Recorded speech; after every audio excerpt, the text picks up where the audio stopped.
Hello students. Last lecture में हमने graphs वगैरह सब पढ़ लिए थे मोशन में जो भी यूज़ होते हैं और कैसे उनको यूज़ करना है डिफरेंट क्वांटिटीज़ को कैलकुलेट करने के लिए, ये भी हमने सीख लिया था। लास्ट लेक्चर में हमने तीनों इक्वेशन ऑफ मोशन आपको बता दी थी जो कि थी v is equal to u plus a t, s is equal to u t plus half a t square, v square minus u square is equal to 2as। यहाँ पे v क्या है? v is the final velocity, u is initial velocity, a is acceleration and t is time. Clear? तो हमें ये तीनों equations drive करनी है यूजिंग द ग्राफिकल मेथड। तो सबसे पहली इक्वेशन हम ड्राइव करते हैं v is equal to u plus a t. तो अगर ये आप ग्राफ देखोगे तो ये मैंने वेलोसिटी टाइम ग्राफ बनाया है और वो भी एक यूनिफॉर्मली एक्सेलरेटेड ऑब्जेक्ट का, यानी कि इसकी जो वेलोसिटी है वो कॉन्टिन्यूसली सेम रेट से इंक्रीज हो रही है, इसलिए यूनिफॉर्म एक्सेलरेशन का केस है। क्लियर? और ये मैंने क्यों लिया है? क्योंकि यूनिफॉर्म एक्सेलरेशन ही हमें लेना है, नॉन यूनिफॉर्म लेना नहीं है। और अगर एक्सेलरेशन में जीरो ले लूंगा तो ये टर्म जीरो हो जाएगा। ठीक है, तो फिर हम as it is equation derive नहीं कर पाएंगे, इसलिए हमें एक यूनिफॉर्मली एक्सेलरेटेड सिस्टम का एग्जांपल लेना पड़ेगा। ठीक है, तो इस सिस्टम को हम देखते हैं। At time, this is time axis, time t is equal to zero, initial velocity of object is u। Clear? Zero पे वो u से शुरू हुआ, यानी कि सपोज करो मैंने कोई भी चीज 5 मीटर पर सेकंड से फेंकी कहीं पे, वो उसकी इनिशियल वेलोसिटी हुई, u से शुरू हुआ, कॉन्टिन्यूसली t टाइम तक इसकी वेलोसिटी इंक्रीज हुई और ये फाइनल वेलोसिटी v पर पहुंची। क्लियर?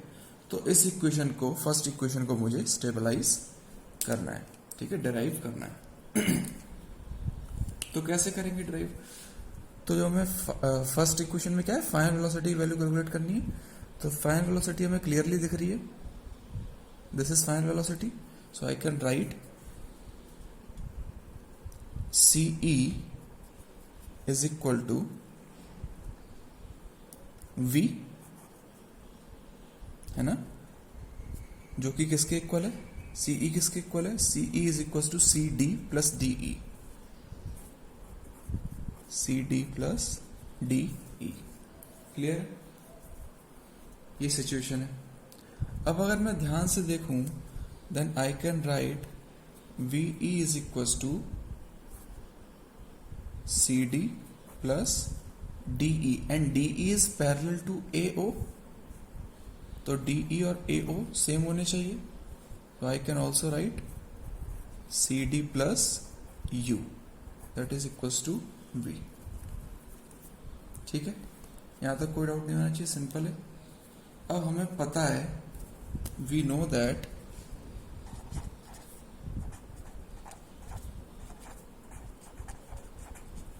हमें क्या पता है? Acceleration A is equal to V minus u upon t, final velocity minus initial velocity upon time. मैं पहले ही बता चुका हूं, मैं यहाँ पे एरोज नहीं लगा रहा हूँ वेक्टर वाले, क्योंकि कॉन्टिन्यूसली हम वेक्टर क्वांटिटीज ही यूज कर रहे हैं, इसलिए अंडरस्टूड मान के चलना कि ये सारी वेक्टर क्वांटिटी है, acceleration velocity and time. Sorry, तो A is equal to V minus u upon t. Clear? तो यहां से अगर मैं कैलकुलेट करने की कोशिश करूं V माइनस यू की वैल्यू, तो मुझे क्या मिलेगी? V माइनस यू की वैल्यू, V माइनस यू की वैल्यू मेरे को मिल जाएगी यहां से 80। क्लियर? और CD बेसिकली है क्या? CD है आपका, यहां से अगर मैं देखूं, इक्वेशन नंबर A डाल देता हूं मैं इसको, तो फ्रॉम इक्वेशन A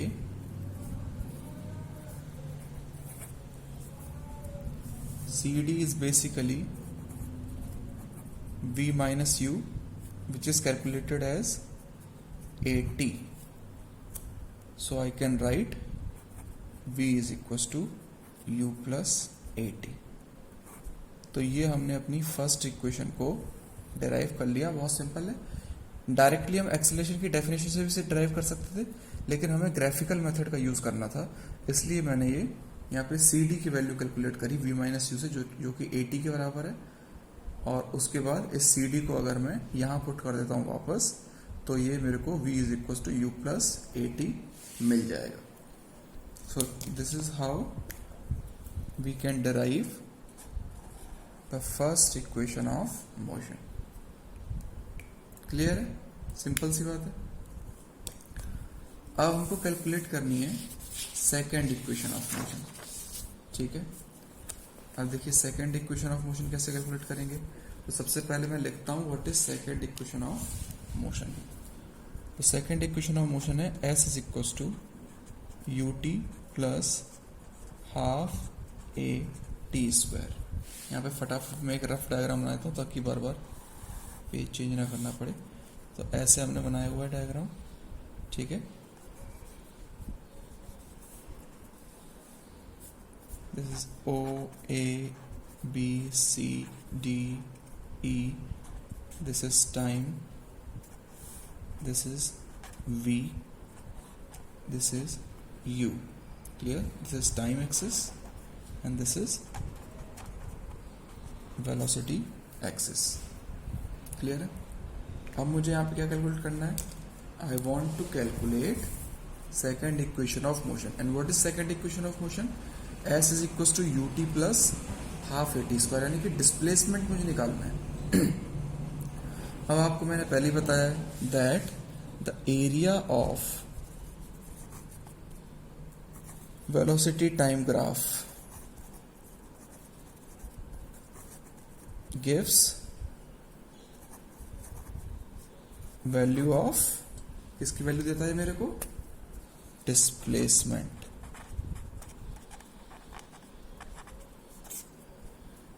ये बात क्लियर है. तो अगर मुझे डिस्प्लेसमेंट की वैल्यू कैलकुलेट करनी है तो I will have to calculate area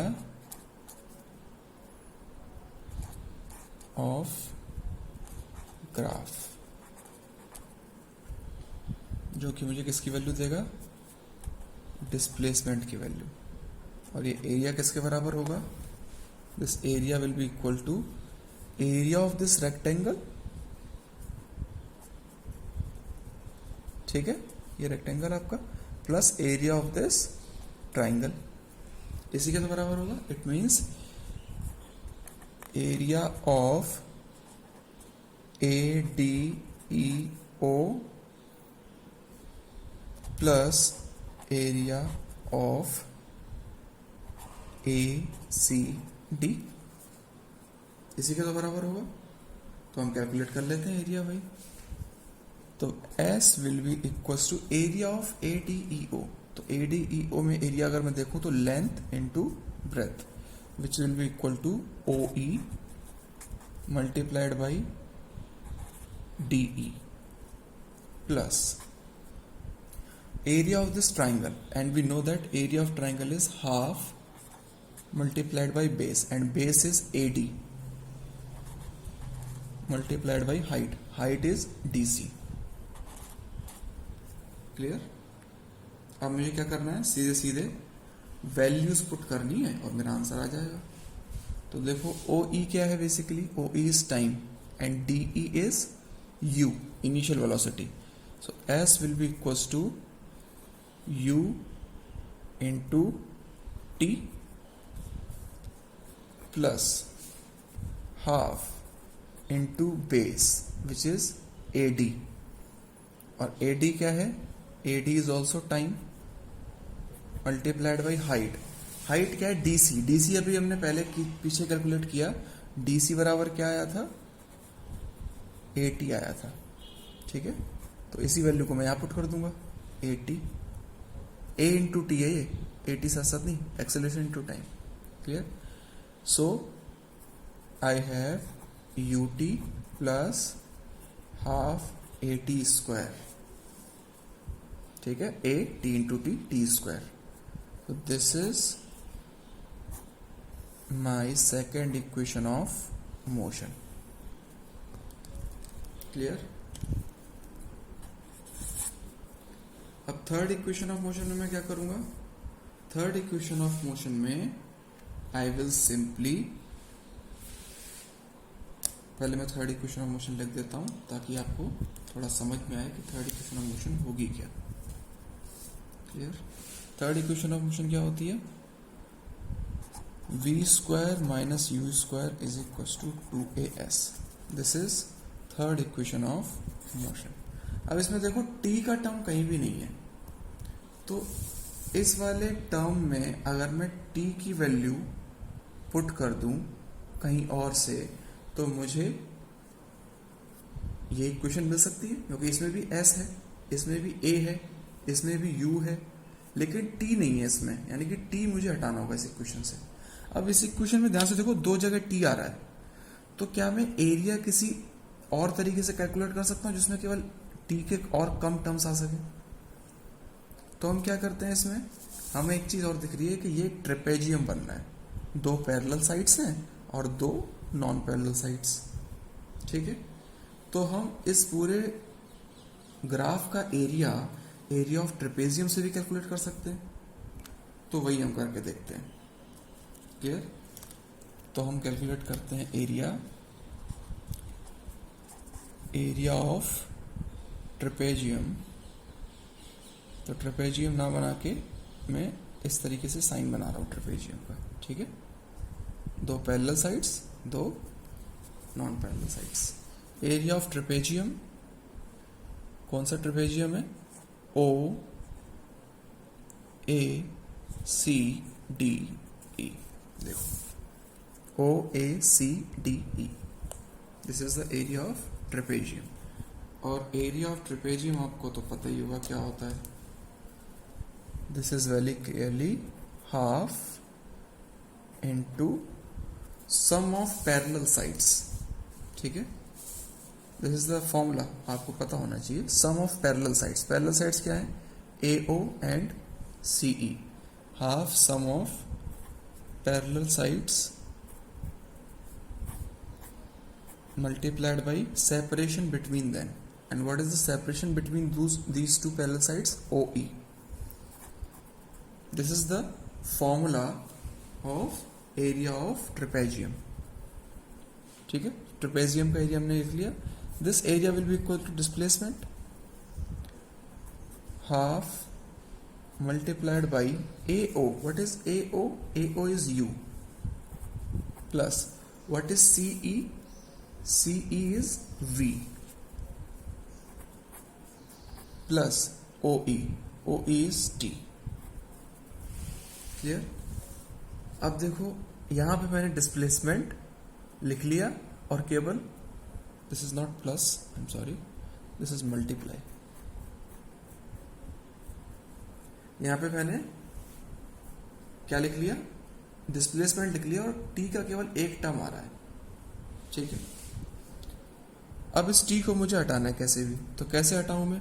तो मुझे पता है फ्रॉम, अब जो इक्वेशन हम कैलकुलेट कर चुके हैं, डराइव कर चुके हैं, उसका तो हम यूज कर सकते हैं. तो from first equation we know that v is equal to u plus AT. तो यहां से t की वैल्यू में कैलकुलेट करूं, it will become v minus u upon a. तो put this value over here, क्या मिलेगा हमको? s is equal to half multiplied by u plus v minus u upon a. अगर मैं ध्यान से देखूं, this is a plus b, a minus b, v plus u, v minus u. And what is a plus b, a minus b? ये तो आपने पढ़ा ही होगा 7th क्लास में, I guess. a plus b, a minus b is equal to a square minus b square. Clear? So it will become s is equal to 1 upon 2a, a का भी 2 में multiply कर दिया मैंने, a square minus b square, it means v square minus u square. इस 2a का इधर multiply कर दूं, I will get v square minus u square is equal to 2as. And this is our third equation of motion. तो इस तरीके से हमने अपनी तीनों इक्वेशंस ऑफ मोशन का डेरिवेशन कर लिया. अब इन इक्वेशंस का हम यूज करेंगे बहुत सारे प्रॉब्लम्स को सॉल्व करने के लिए. ठीक है, वो प्रॉब्लम्स हम आगे देखेंगे. अब लास्ट टॉपिक इस चैप्टर का एक बचता है, दैट इज, क्या है वो last topic? That last topic is uniform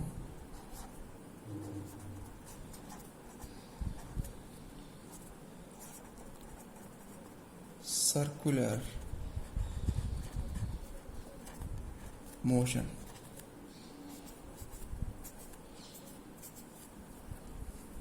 clear? Uniform circular motion क्या है? सर्कल तो आपको पता ही है क्या होता है, collection of all points which is equidistant from a common point known as the center of circle, and this collection of point is known as circle. तो अगर कोई मेरे पास एक ऐसा ऑब्जेक्ट है जो कि इस सर्कल के ऊपर मूव कर रहा है, ठीक है, कॉन्टिन्यूसली, और सेम स्पीड के साथ मूव कर रहा है, तो इस टाइप के मोशन को मैं कहूंगा यूनिफॉर्म सर्कुलर मोशन। ठीक है, तो इसकी अगर मैं डेफिनेशन लिखूं तो डेफिनेशन क्या होगी? इफ एन ऑब्जेक्ट revolves या फिर moves in a circular path with constant speed, then this motion is considered, या फिर कंसीडर्ड क्यों करें हम, कॉल्ड कर देते हैं, called as uniform circular motion. Clear? Simple सी बात है। तो इसको हम क्या बोलेंगे? यूनिफॉर्म सर्कुलर मोशन बोलेंगे। सही है ना? अब देखिए, अगर कोई ऑब्जेक्ट सर्कुलर पाथ पे मूव कर रहा है with constant speed v, and suppose the radius of this path is r, clear? Then what will be the time of one revolution? Time of one revolution, एक revolution में कितना time लगेगा? Very clearly हम calculate कर सकते हैं। किससे कर सकते हैं? We know that time is equals to distance upon speed.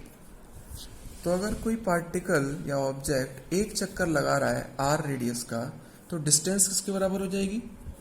Distance will be equal to circumference.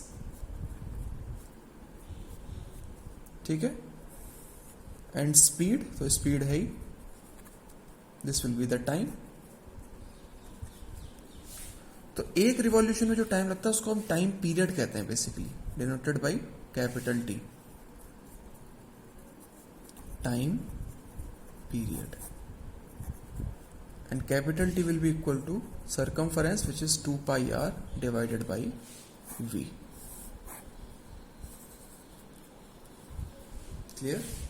This is how we can calculate time period of revolution. एक चक्कर पूरा करने में कितना टाइम लग रहा है, ये बहुत टाइम है। सही?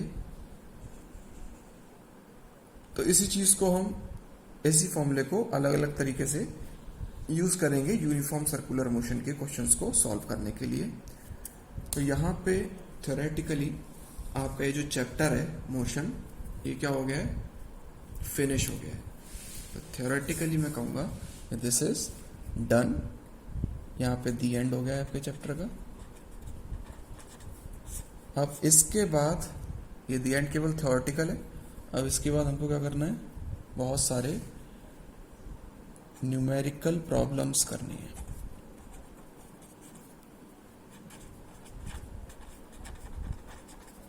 और ये न्यूमेरिकल प्रॉब्लम्स हम करेंगे नेक्स्ट लेक्चर में। तब तक आप पूरा फिर से देखिए। अगर कोई किसी टॉपिक में आपको डाउट रह गया तो उसका वीडियो लेक्चर आप फिर से देखें, क्योंकि न्यूमेरिकल जो हम शुरू करेंगे तो कोई भी डाउट नहीं रहना चाहिए आपके मन में। तो वीडियो लेक्चर फिर से देखें और चैनल को सब्सक्राइब करिए, वीडियो को शेयर करिए, और कोई भी डाउट हो तो फिर आप मेरे से कमेंट बॉक्स में लिख दें, मैं आपको आंसर कर दूंगा। ठीक है, नेक्स्ट लेक्चर में हम न्यूमेरिकल्स करेंगे। Till then have a nice day और पढ़ाई करें। Thank you.